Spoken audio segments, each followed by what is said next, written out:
This is the Original Firefighter Podcast, where we talk about anything you would talk about at the Firehouse kitchen table. And sometimes we even talk about fighting fires. Make sure to subscribe and hit that bell. Let's get into the show. Welcome back to the Original Firefighter. I am your host, Will Peterson, and we'll be joined by Aaron Biby in a second. First, it is Thanksgiving, and we are so excited about that. Hope you guys are too. And hey, watch those turkeys. Don't let them overcook. We got some tips that are coming up on that, and some good conversation that's going to surround the Thanksgiving holiday. Obviously, this is a great time to look after your family, your friends, check in on them, and be around them. Be thankful for what you have. And here at Original Firefighter, we are thankful for you. As we get into the episode, I want to just jump off very, very quickly on a short little monologue that I'm going to do. I want to address what's coming out of Aurora, Illinois. The city there has announced intentions to make serious cuts to the firefighting staff, the fire department, and at the same time, they're claiming that there will be no reduction in safety. And any time this comes across the wire, I'm sorry, here at Original Firefighter, we have to take notice and we have to take issue and say, bull, beep. That's true. We're going to stand fast on that. Let me repeat on that. We are going to be clear that there's no way that those statements can be true. And I'm going to do a quick jump into the actual letter that was sent on by the Aurora Firefighters International, the IAFF Local 99. And what this does is this dates to November 19th. It's a city that, it's a letter that firmly addresses this issue and basically puts on notice to the mayor. I'm going to maybe butcher the last name, Mayor Lash, and Fire Chief McCabe, they're regarding of the staffing reductions and the impact that it's going to make on that community and also the firefighters themselves. So let me just read this to you very quickly. Aurora Firefighters Local 99 firmly opposes the recent public statement made by Mayor Lash and Fire Chief McCabe regarding staffing reductions and their impact on community safety. It is misleading and factually inaccurate to suggest that eliminating 18 firefighters, 3 battalion chiefs, 1 training officer, and 2 fire trucks, regardless of the method, will not affect emergency response, readiness, or service delivery. Mayor Lash stated, quote, "This will not compromise safety," end quote.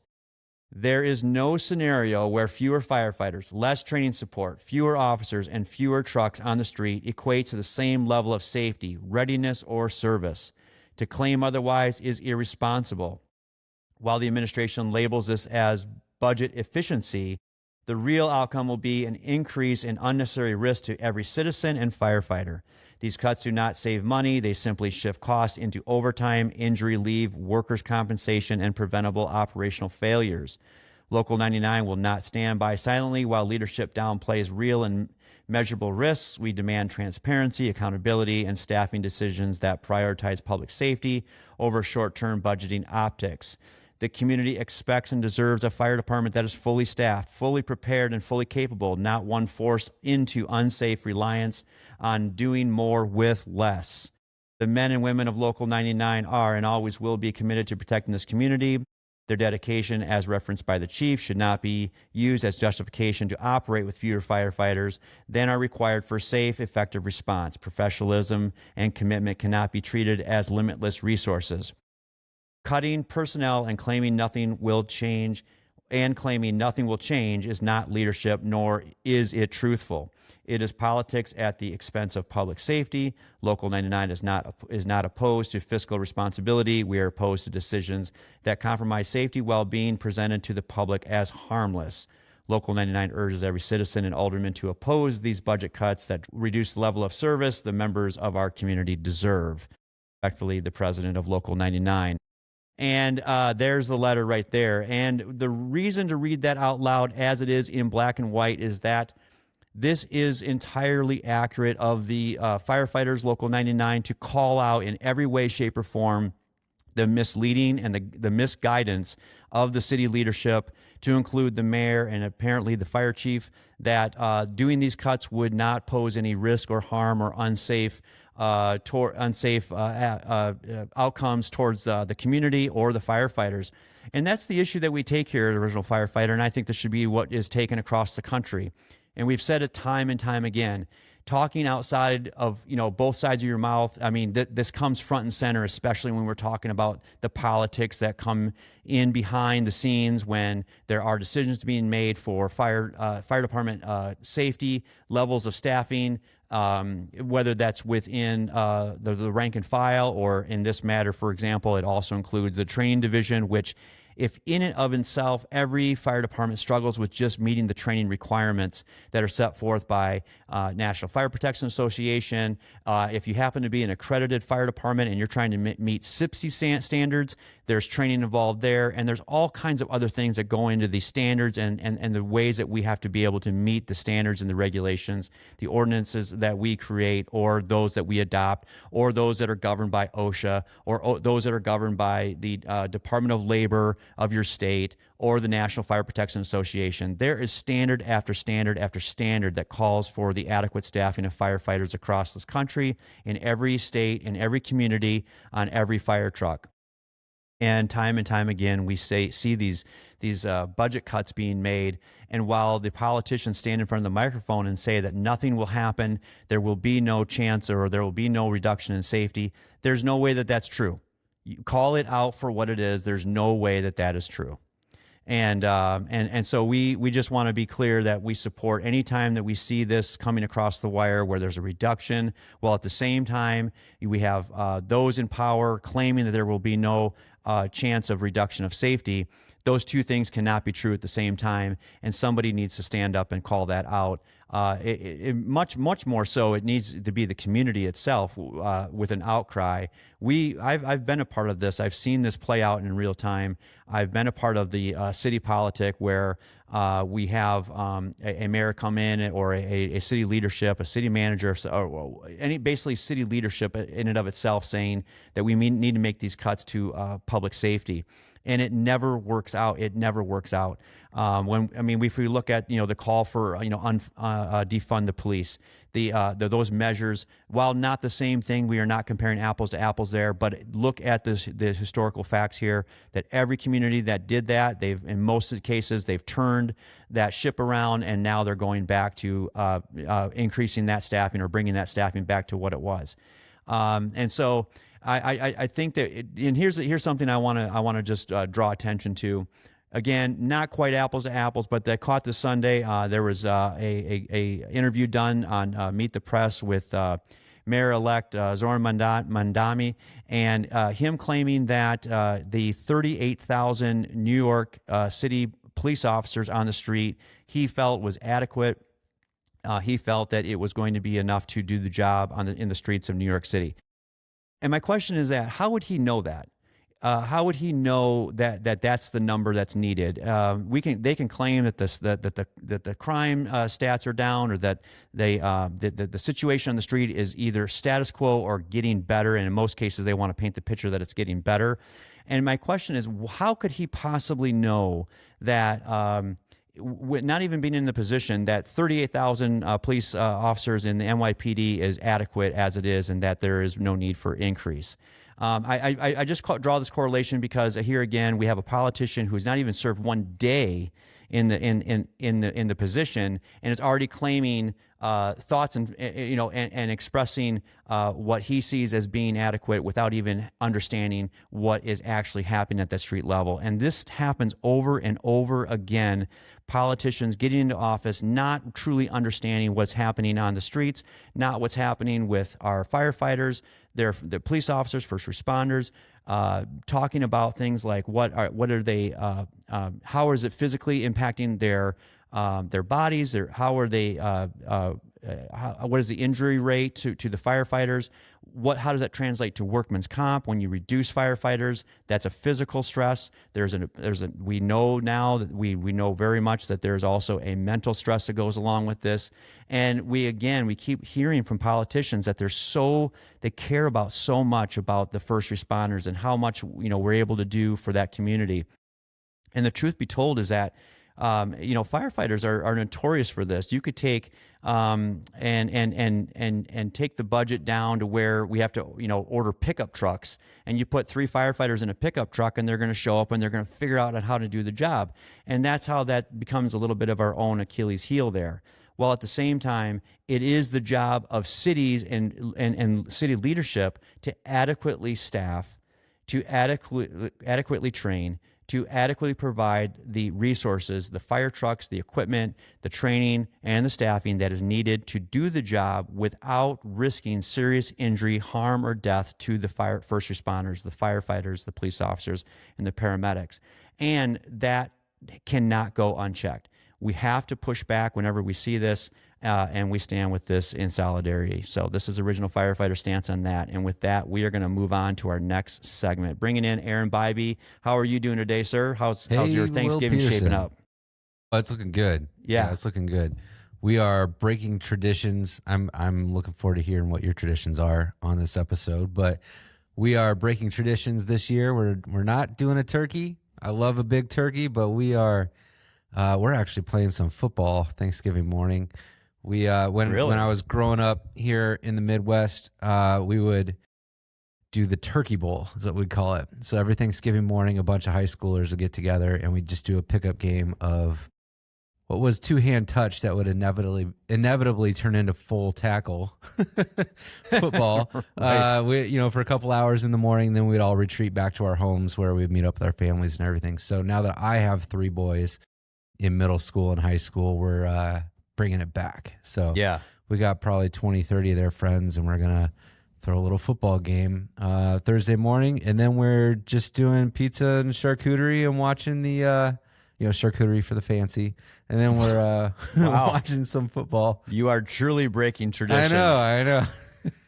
That's not the It's original. a wild, crazy time. It's wild. Yeah. How did that, how did you guys start that out with the football? Go back into that a little bit, Yeah, I mean, it was always a thing where you've got when you're a kid, you wake up, you watch the parade, right? Yeah. And then you just pretty much sit around for hours waiting for lunch or whatever it's going to be. A lot of times, like me personally, I've got a fairly large family. So if we were with family, I'd get out in the yard with my cousins and we'd throw the football around. And then when I moved to Illinois, I wasn't near those cousins, but I have friends that were here. And so we started just getting together. It was like, okay, everybody meet out on the fields at 9:30 or whatever, and we're just going to get out there and throw the football around and have some fun and get crazy. In fact, one year my cousin came out and he played for University of Montana, and I won't say who, but he tackled somebody hard enough that 30 years later, they just had to get nose surgery because there were shards of bone that were in their nasal cavity from that event. It got wild. So we took a break for a long time, and now that the kid, we've got like a flag football set now, so we're gonna start with flag football again. You're maturing. You're becoming more like the NFL. That's right. Come on, did you? Oh, there's some. Which by the way, I've got a thought about this. So I was just noticing this the other night. The Eagles were playing Dallas, and I noticed, every team, they go through the couple weeks that they wear their throwback uniforms, right? And it dawned on me, some of them suck. They really suck, man. Holy cow! I saw the Steelers this year coming out with, and I think they lost because of those throwback uniforms. Totally. They were the worst, man. They were the worst. And what I think about that when I see the throwbacks, I think okay, well, if we're going to wear the throwback uniforms, and I think that they should have to play with the throwback rules. So okay, right? Like real leather helmets? Yeah, I mean, why stop at just the jerseys? Like, let's go all the way. That's so funny. let's rush that quarterback and smash him into the ground. I mean, let's just go all out. I can't stand the kickoff. That's awesome. I'm sorry, I just can't do it. It terrible wasn't, kickoff. Wasn't this last week? I think it was the week before. I'm a Packers fan. Sorry, guys. No. But Packers, they're great. They were playing, and one of the players, it was like offsides or something, and one of the players put his hand in another player's face, and he like just kind of took it a little bit and then full flopped onto his back to get the call, and he got the call. Yeah. So no, I'm not encouraging that kind of activity, but we're gonna try to keep it safe and make sure everybody gets back to enjoy Thanksgiving lunch. I just think, I to your point, I think that when they give out the Heisman Trophy, or they give out the Heisman is what is that, college, right? But when they give out maybe it's the Peyton Manning Award at the end, they should do like Best Actor Award too. Well, yeah, maybe that's who the turkey leg should go to. Ooh, the turkey leg should go to the best actor who can do the best flop on the field and get the call. But you have to get the call though. You have to actually get it though. You got to get it. Yeah, by the performance. You can't sell it and then have it go to somebody else. Absolutely. Yeah. So so you really truly are breaking tradition. You're we ditching are. the This turkey. is the first year in quite a while. I mean, pizza I love traditional Thanksgiving. Well, I'll be honest. I love a Thanksgiving sandwich the day after Thanksgiving. But to do that, you got to make the full meal. Yeah, you got to have that. Yeah. I've always said that if I was on death row, that Thanksgiving, the whole Thanksgiving dinner would be my request. The whole thing. Is this guy ever going to finish? Yeah. We got a clock rolling here. Yeah, it'd be a 24-pound turkey. I might even go with a turducken. Turducken? Yeah, turducken in there, So, yeah, just drag it on out. And how are things looking for you this week? Are you working or are you taking the day? Yeah, no. So I am flying, and this will be the first year where I am, instead of driving to my mom's house in Missouri, where I've got family down there as well. So I've been doing that for quite a few years, over a decade or more, going down there for Thanksgiving. But this will be the first year that I'm flying because it's like a 3-day trip now to get there. Yeah, from Montana. So I'll be flying out of Glacier International, flying to Denver, doing a second leg to Springfield, Missouri. But we will be doing the traditional. We love it. I mean, my mom goes all out. She does 2 turkeys, a full ham. I think she does about 1,200 pounds of mashed potatoes. Yeah. I mean, it's impressive. It's impressive how many potatoes that she goes. Is it multiple kinds of potatoes? No, it's just a big old pot of potato. And it's all traditional. Like, she's cutting it like she's still peeling. Yep. With a knife, Yeah. Or so. Yeah. So it's all good. It's all good. 1 year, we had. The reason I'm asking is it multiple kinds. There was garlic mashed potatoes with skins on. There was regular traditional mashed potatoes, and then there was like a hash brown casserole, like American fried casserole, and then there was scalloped potatoes. All the potatoes. I'm like, we're gonna be eating potatoes for days. Yeah. I saw a great meme the other day. It said, it just said, "I'm so happy that I was born into a family that does not get up and do a 5K turkey trot." My gosh, seriously. See, I'm the opposite though. I need to do something. So I get that totally. I've done turkey trots in the past. I've done a couple in the town of Marionville, Missouri. I've done one there in Springfield, Missouri. And but whether it's a run or just get up and go to the gym for an hour, for sure, you can't sit on your butt all day. No, I just feel so much better, totally. And just getting out there. But I'm a little bit of a nut that way. I no just enjoy. For Will. I like no like days moving. off. There's no days off. I mean, look at this temple, right? Yeah. So no, that's what we're going to get into here with the episode. We're going to talk about some of the Thanksgiving traditions, but we want to really kind of focus in on and what does Thanksgiving look like at the Firehouse?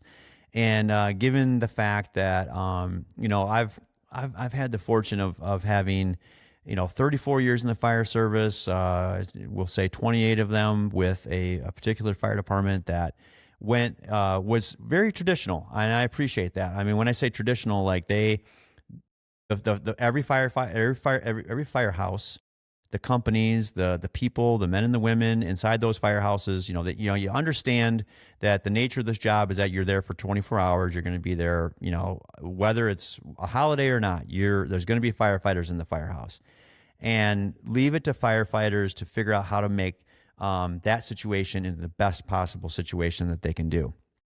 And so it does really become a family affair. We get a lot of, just everyone pitching in.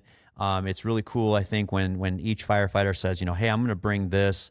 I'll bring the stuffing. And the other ones, I'm going to bring a deviled eggs, and someone's going to bring in the pumpkin pies and that kind of thing. So you get all the staples.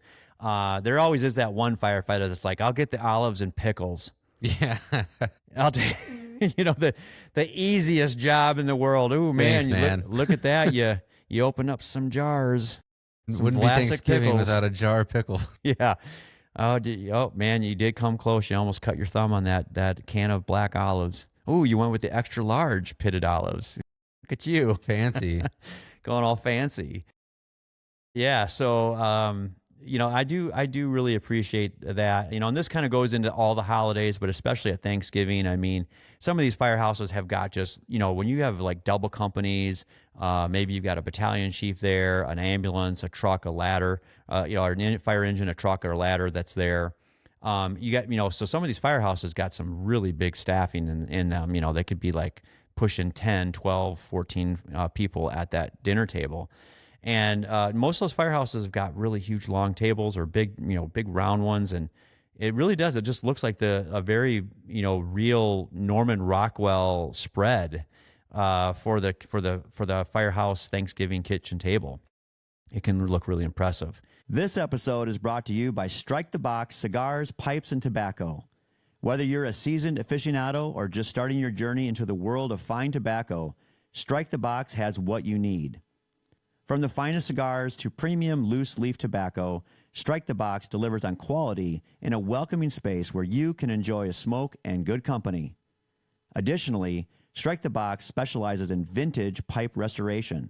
We're talking estate pipes brought back to life with craftsmanship that borders on art. Got Grandpa's old briar gathering dust? Let the crew at Strike the Box make it smoke like new. Check out their full list of vintage pipes for sale at striketheboxpipeandcigar.com or swing by the shop located at 6935 11th Street, New Milford, Illinois. Soak in the aroma and talk shop with real tobacco lovers from the American Fire Service. Strike the Box, where fire, flavor, and tradition meet. Again, that's striketheboxpipeandcigar.com or swing by the shop located at 6935 11th Street, New Milford, Illinois. I want to know what are some of the best and some of the worst dishes that have been brought to those meals, because everybody has a responsibility, right? Yeah. But not everybody has the ability to to actually do it well. Yeah, I actually have the fortune of a couple of things. One is that I've always been willing to be a cook. I really enjoyed doing that at the firehouse, and I was able to also learn from better cooks than me. I had a few of my own expertise. Some of these guys, man, I worked with a crew there at the last couple of years in Rockford, and they really got into smoking their smoker, using a smoker and using it. They had a big one.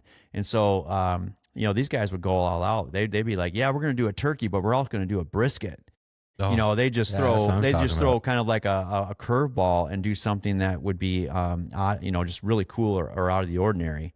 One particular individual would do, jalapeno poppers, and he made his own a jam that went with it.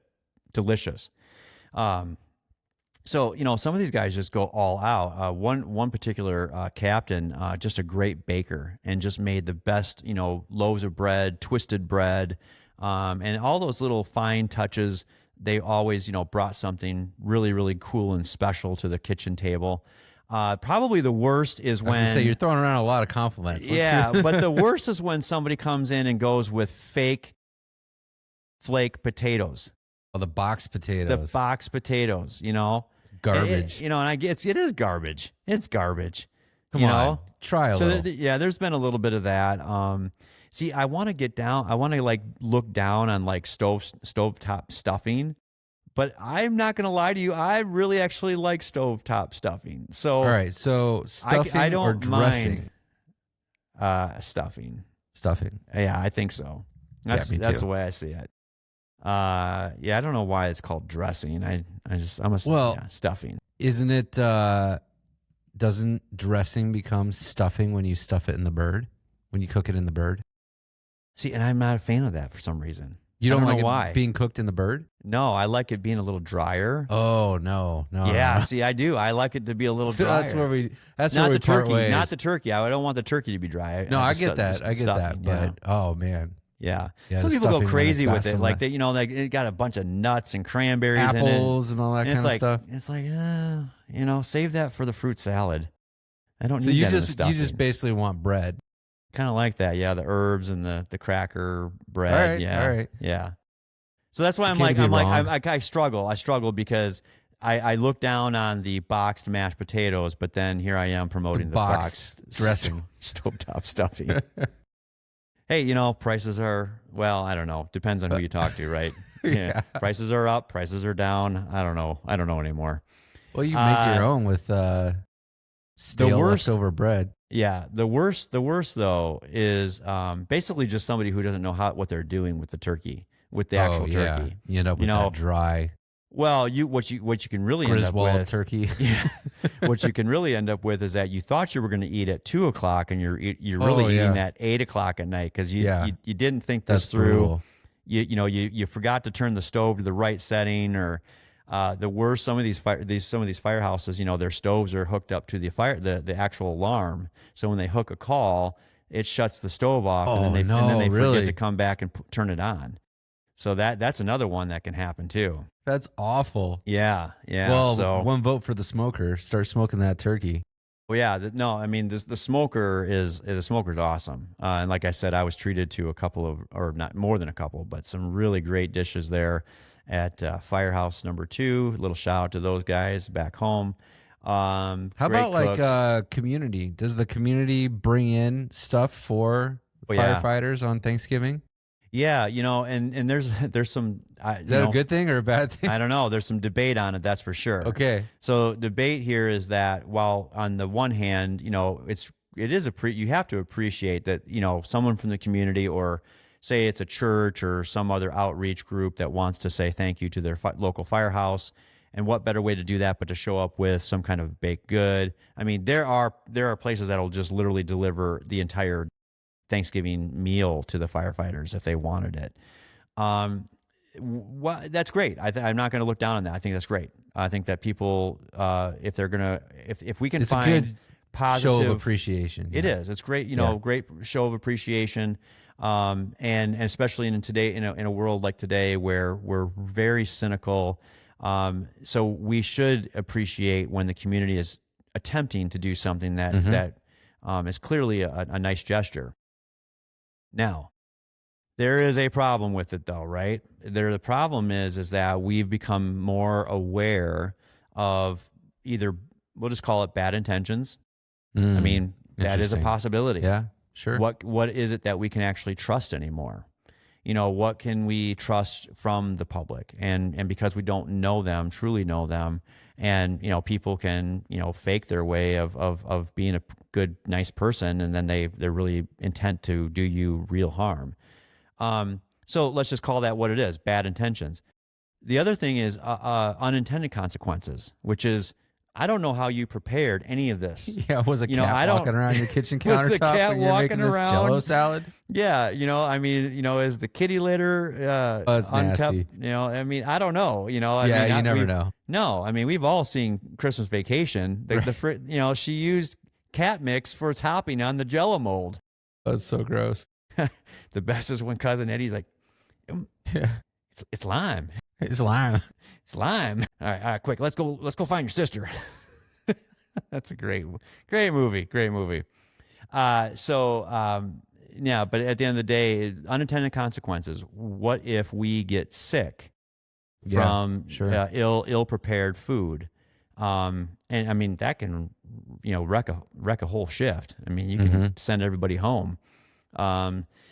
So yeah, I don't know. I think I have to stick with, I would appreciate it. I would definitely make a person, feel like, I mean, I would go out of my way to say, thank you very much. It is appreciated. I wouldn't suggest eating it. That's So being if honest. somebody from the community wants to drop something off as a sign of appreciation for the firefighters, what would you recommend? I mean, something pre-packaged? I mean, probably, even then, I know you can't. I probably would guarantee recommend expired Grubhub card, expired McDonald's Shamrock Shake gift cards. a bunch of McRibs. Yeah, get it while they last. Yeah. So, I mean that'd probably be a good. Seriously, a good way. Like, pick up $5 gift cards to McDonald's and say, here's 10. It might cost maybe about the same that it would cost for you to make something. At the end of the day, I guarantee you that there's really no firefighter, no firehouse out there that it's expecting anything. I would tell you right now, just give them a friendly wave as they go by on the street, or when you see them at the grocery store, thank them for being there. Don't give them a hard time for being at the grocery store getting groceries. Right. Firefighters would always appreciate just a friendly hand gesture or just a word of thanks, and that really would be all it needs to be. But we do appreciate, those that go a little bit extra, and, they're going to do what they're going to do. So that's a good thing. One of the things that I wanted to go back to is we talked about certain things that are questionable, right? Mm-hmm. So there is a debate, and let's ask the question: real cranberries, or the cranberry, sauce. Or the cranberry sauce? Yeah, cranberry sauce, real cranberries, or the ocean spray out of a can. Yeah, that's the cranberry sauce. Yeah. So, what do you think?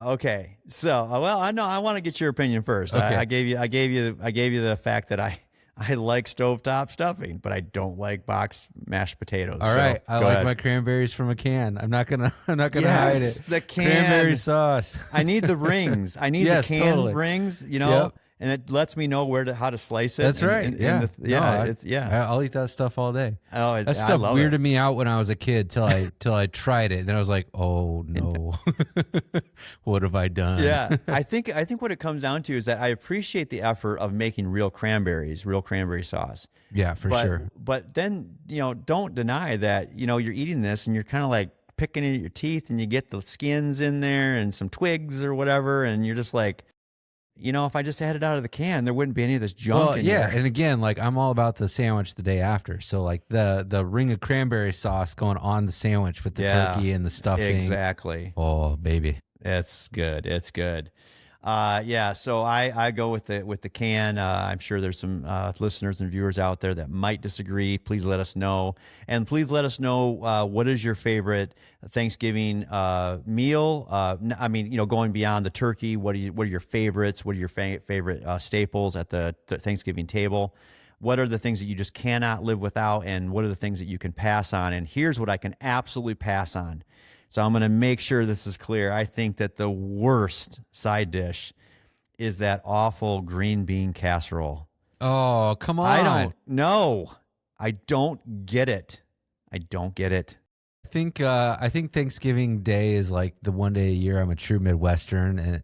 Oh, no. Sure. And can go for the casserole, the green bean casserole. That's my jam, man. That's good stuff. No, I can't do it. I don't get how we get excited about green beans meeting cream of mushroom soup with crunchy onions. French onions on it. Oh, dude. Yeah. It's so good. Yeah. There is one out there that I do enjoy. I haven't had it in a while, but they call it green rice. It's kind of basically it's rice, and then you throw some of the canned cheddar cheese and the broccoli cheese together. Okay. And I think there might be a couple of other ingredients in there, but I kind of like that too. I think if you put breadcrumbs on top of anything, you're gonna do just fine. So you're like assembling nachos right now. That's what it sounds like to me. Like you got some rice and you pour some cheese on it. Yep. Anything's good with cheese, especially if it's out of a can. Yeah. So, I think that's some of the best stuff and some of the worst, but that's going to vary from anybody, right? Yeah. Shout out if you're listening to this. What's the best side dish or main you ever had at the Firehouse? What's the worst? Like what do you hope somebody never brings again? Yes, we want to know that. Yeah.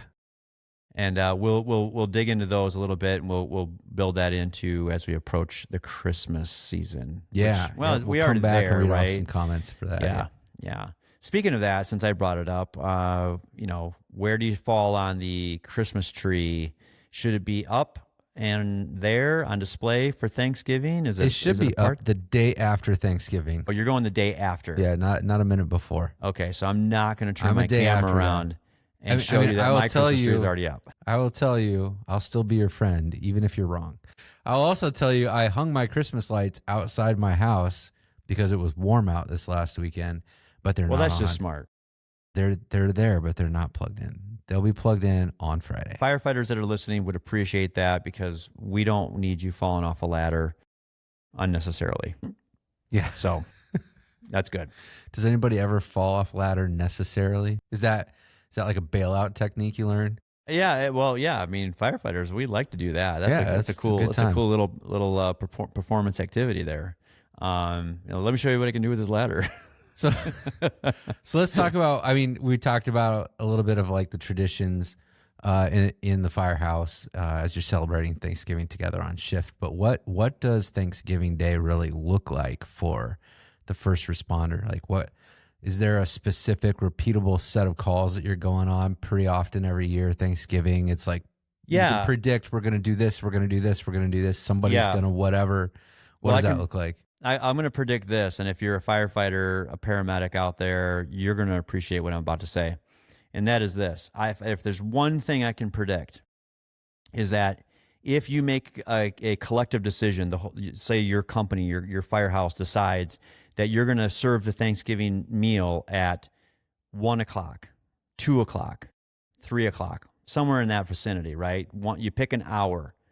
My prediction is that you are going to get a call at that moment that you call everyone to the table to serve Thanksgiving dinner. That's my prediction. You are going to get a call at that moment.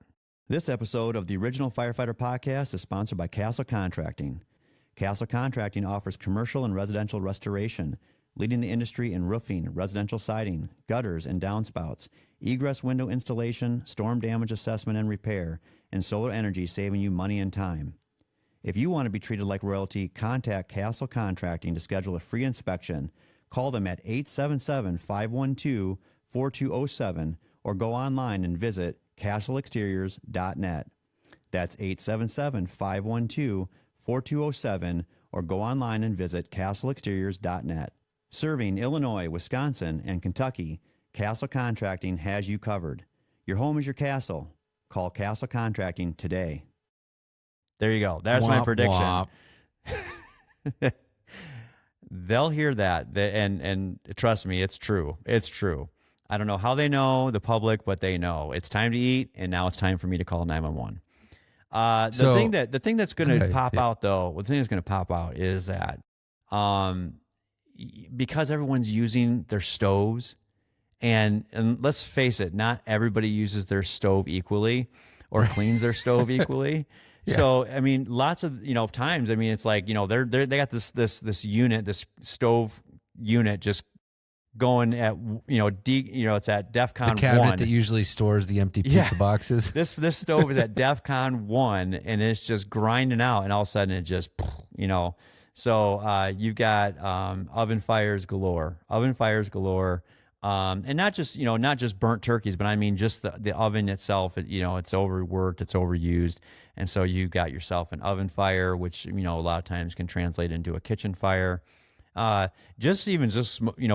just crappy smoke filling up the house. Guess what? You're about to eat Thanksgiving dinner with the reek of that smoke inside your house for the rest of the day and night and for a few more days. So that's a prediction for sure. And then obviously, burns are up too, just people just burning their hands and fingers and, forearms, singeing their eyebrows, you know, cutting themselves, during prep. Yeah, I mean, all that kind of stuff. I took care of mine early this year. Oh yeah, yeah, you got it good. Serrated knife right through the finger. Yeah, yeah. The worst thing you can do is have not just seconds but thirds, and then just feel so bloated that you have to call 911. I mean, that's. Does that happen? Oh yeah. I'm full. Can you take me to the hospital? I'm full. My stomach hurts. My stomach hurts. My stomach hurts. Yeah. Yeah. And it's like, well, yeah. Well, you just ate a 12-pound turkey. You just ate a 12-pound turkey and washed it down with a gallon of gravy. Oh. You know.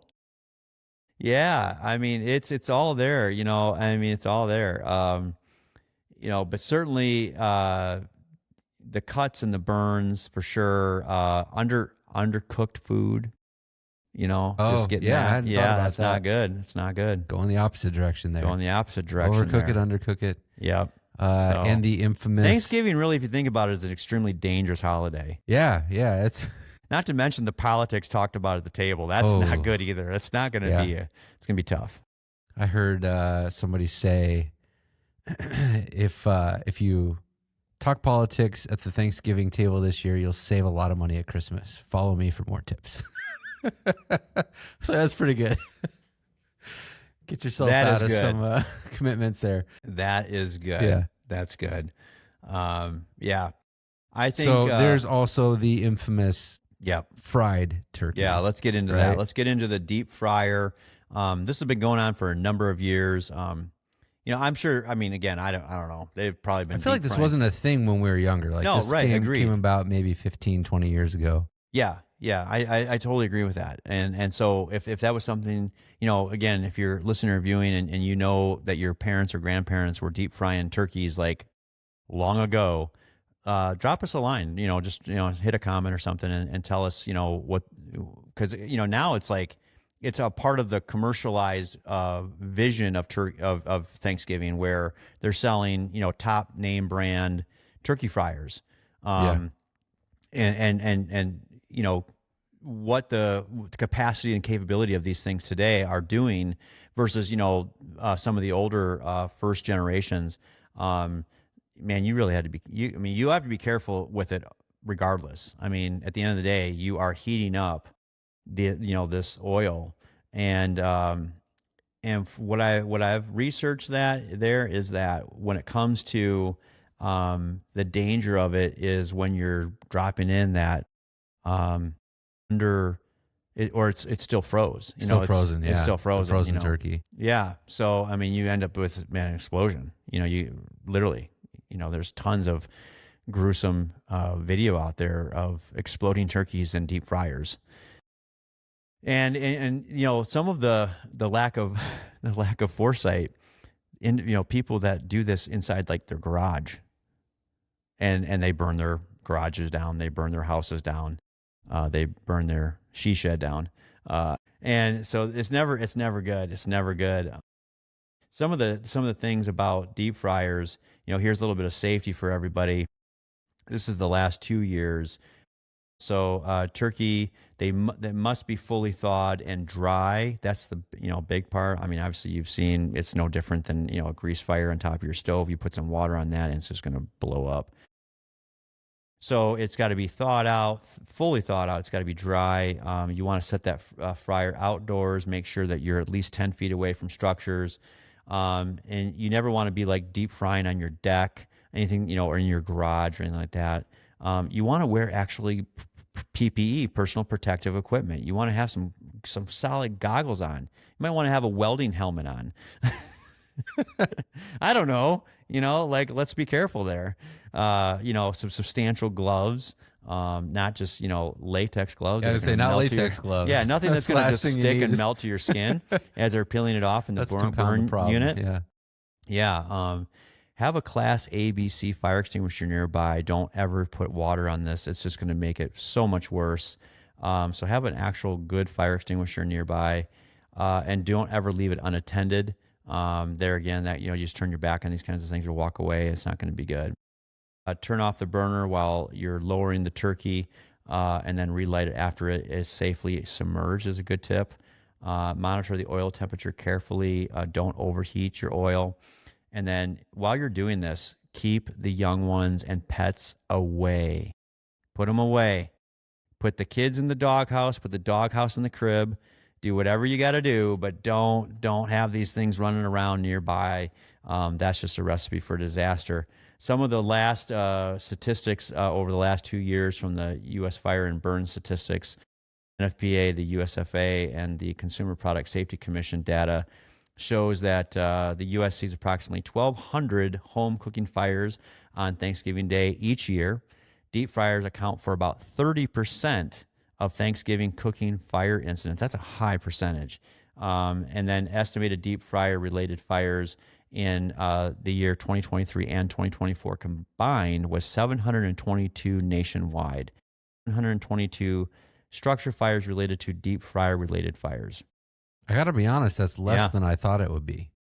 Based on all the videos you see, it's kind of like if you're going to fry a turkey, just go ahead and move out of your house because it's going to burn down. Yeah. Like that's the impression you get. Yeah. It's not going to be good. It's not going to be good. Yeah. Yeah. I mean, what do you think about ordering your turkey and having it delivered? So I think I've got mixed feelings about it, but I've done it. So I have when I've had Are you ordering your pizza? We're doing pizza this year, so I have Are you ordering it? To talk. You're not making your pizzas. But I'm talking about the turkey itself. Keep going. Yeah. So I think if you're going to order a turkey, get it from a good deli. Don't get it from just a restaurant or something. So like we've got, or a butcher, I mean, not just a deli. So we've got like a butcher here near us that will cook a lot of turkey. They smoke a lot of their meat as well. So you can go get a big tray of that and all the sides. And I've done that for like a Friendsgiving thing where we got 30 people coming over and it's not even Thanksgiving Day, right? Yeah.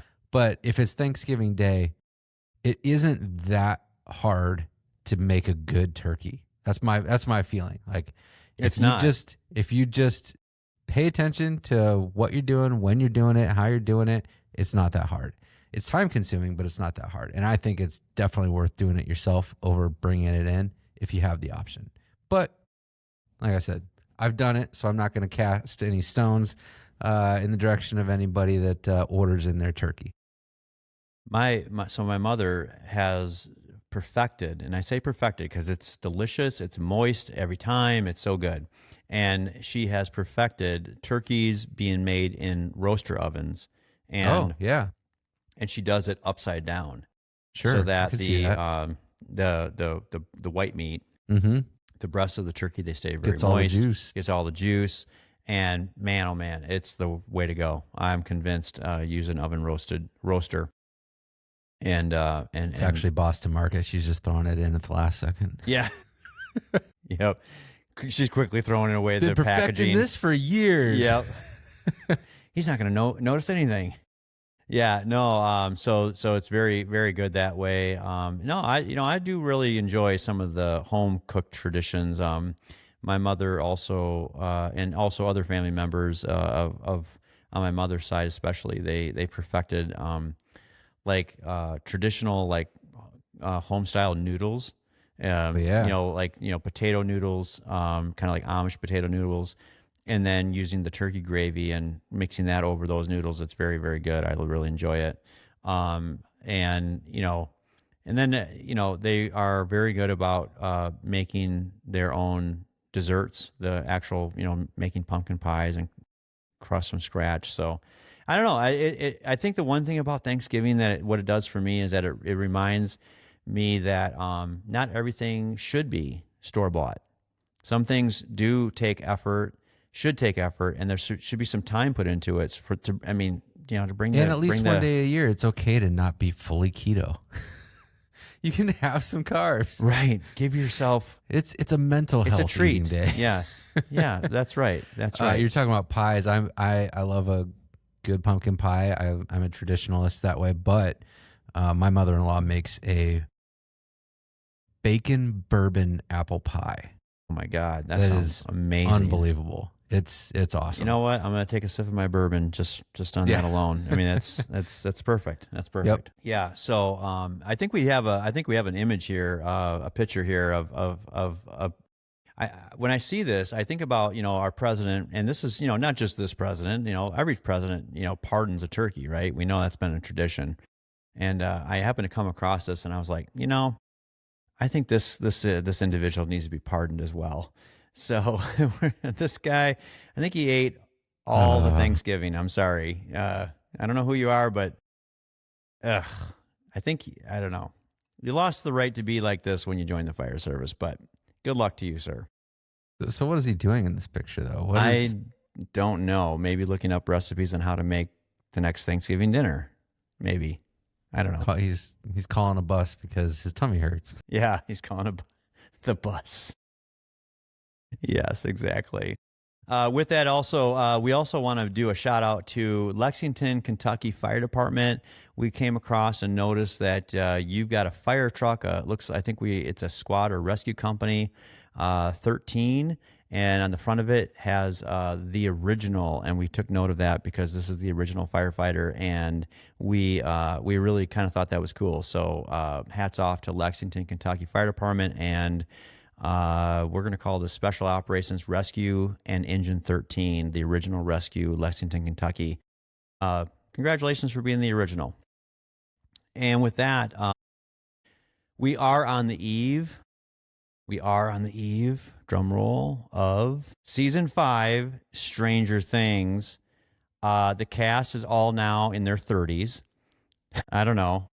They're certainly. Should they still be afraid of things? I don't know, right? I mean, this is going to be an interesting one, right? I mean, I have to bring it up because it's obviously everything I turn or look at social media wise, or if I look at my phone, or if I go to Netflix or anything, it's like, here it is, and there's a countdown every to the release of season 5. And to be clear, apparently they're gonna milk this all for what it's worth. They're gonna release it in 2 parts. And again, I'm sure some strategist knows how to make a buck. So we're going to milk this for everything we got so that we can get to the end of this. It started out as an amazing story. I really think that. I think that it's a great show. Yeah. It's a great show, right? Yeah. There's a number of reasons for why it's really cool. I did happen to go back. I'm a little bit of a geek here, and I went and I watched all of the episodes building up to tomorrow's release of season 5. And there's some things to quickly note here is that season 1 is flawless. Yeah, it's absolutely flawless. And I've heard other Hollywood producers, Steven Spielberg refers to this a lot, is that anytime that you can tap into your childhood, and that's why E.T. was so wonderful and all the other movies that he's done. But if you can tap into your childhood and something can make you feel the way that you felt when you were a kid, you are going to probably enjoy it. That's why Kindergarten Cop is our best movie ever. It's not a tumor. It's not a tumor. Is that one? Yeah, I think that's that one. It's not a tumor. No, but in all seriousness, so going back to just a little bit of the things that I really enjoy about the first season, especially season 2, I would say same thing. Although I guess at the end of the day, I'm kind of like a regular, straightforward. I would be totally fine in most cases if you just gave me one season of most things or one movie. But now everything's got to be the trilogy, or everything's got to be 5 episodes, or 5 seasons, or 6 or 6. Some of them, these things need to die. Like The Walking Dead needs to just be dead already. But with that being said, I really absolutely enjoy the first and second season of Stranger Things. When you get to the 3rd season, it's starting to get a little hokey. It's a little bit hokey. I mean, they've bringing in the Russians. Yeah, playing into that Red Dawn, and I'm okay with that. And let me be very clear about this. This is where I start to really take issue with the series, and this is what's going to happen with the 5th season. Is that now we're going to be all of a sudden we're going to really be dealing with the main villain, apparently, which what I was actually loving in the first couple, and you mentioned the Russians. Like I really did enjoy this idea that you had, between the two planes, you had the upside and the downside of our universe. But then at the same time, you had America versus the USSR. And that's great. That's cool.